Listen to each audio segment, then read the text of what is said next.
ایسے معاملات میں بینچز کی تشکیل یا کیسز کی جو فکسنگ ہے وہ فرد واحد کا اختیار ہو یا نہ ہو اور اس میں کیا میکنزم اپنایا جائے، اس کے بارے میں بھی ایک جوڈیشل فیصلہ بھی آ گیا، جس کو انفارچونیٹلی ایک ایگزیکٹو آرڈر سرکولر کے ذریعے کہا گیا کہ یہ لاگو نہیں ہوتا۔ اس پہ بھی ہماری لیگل فرٹرنٹی سے بھی بہت ساری آوازیں آئیں۔ تو ان حالات میں نہ صرف یہ مطالبہ کیا گیا کہ سپریم کورٹ آف پاکستان کیونکہ آخری عدالت ہے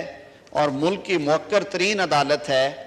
آئین میں اس کو ایک اہم کردار سونپا گیا ہے، تو سپریم کورٹ کی پروسیڈنگز کو ٹرانسپیرنٹ رکھنے کے لیے نظر آئیں کہ وہ امپارشل ہیں، نظر آئیں کہ وہ قانون اور آئین کے عین مطابق ہیں، یہ ضروری ہے کہ ان میں شفافیت لائی جائے، یہ ضروری ہے کہ وہ پورے کورٹ کی اجتماعی سوچ کی عکاسی کرتی ہو جو ورکنگ ہے سپریم کورٹ کی، اور اس پہ بھی شدید تحفظات کا اظہار کیا گیا۔ ساتھ ہی ساتھ جو 3 رکنی بینچ ہے،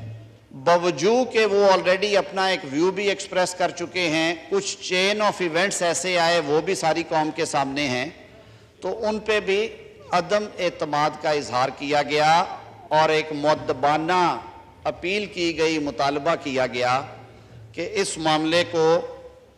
اگر آپ آگے لے کے چلنا چاہتے ہیں 4-3 کا فیصلہ آنے کے باوجود، تو اس کے لیے آپ اپنی پہلے فل کورٹ میٹنگ کریں، وہاں پہ اس کے پیرامیٹرز طے کریں اور اس کے بعد ایک ایسا بینچ تشکیل دیں جو سب کو قابل قبول ہو۔ ورنہ یہ کہا گیا کہ پریزنٹ سرکمسٹانسز میں جب 4-3 سے ایک فیصلہ آ چکا ہے، یہ پروسیڈنگز ایک 3 رکنی بینچ کے سامنے قابل سماعت نہیں ہیں، تو یہ پروسیڈنگز ڈراپ کر دی جائیں۔ آج صبح جب دوبارہ ہیرنگ شروع ہوئی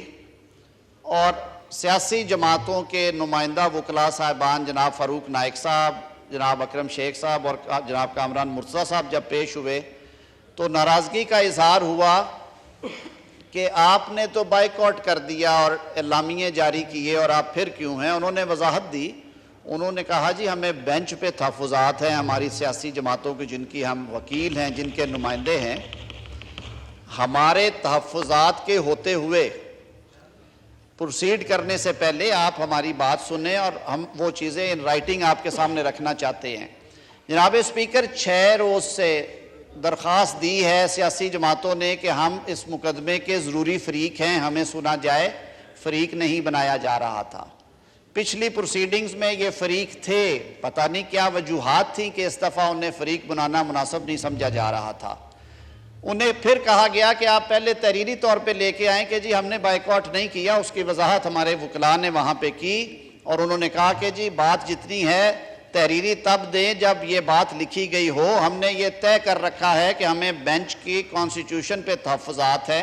اور ہمارے تحفظات دور ہونے تک یہ کویسچن آف مینٹینیبلٹی سے متعلقہ ہیں، وہ دور کیے جائیں، اس تک آپ یہ مؤخر کریں۔ وہ بات بھی انسنی ہو گئی۔ یہ وہی ادارہ ہے جہاں پہ 3 ماہ مانگنے گیا تھا ایک آمر اور اسے 3 سال بلکہ 9 سال دے دیے گئے۔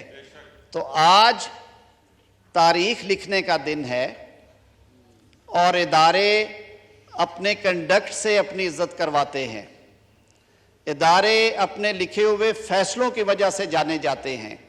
جب ادارے کے اندر سے آوازیں اٹھ رہی ہیں، ادارے کے معزز موقر جج صاحبان یہ بات کر رہے ہیں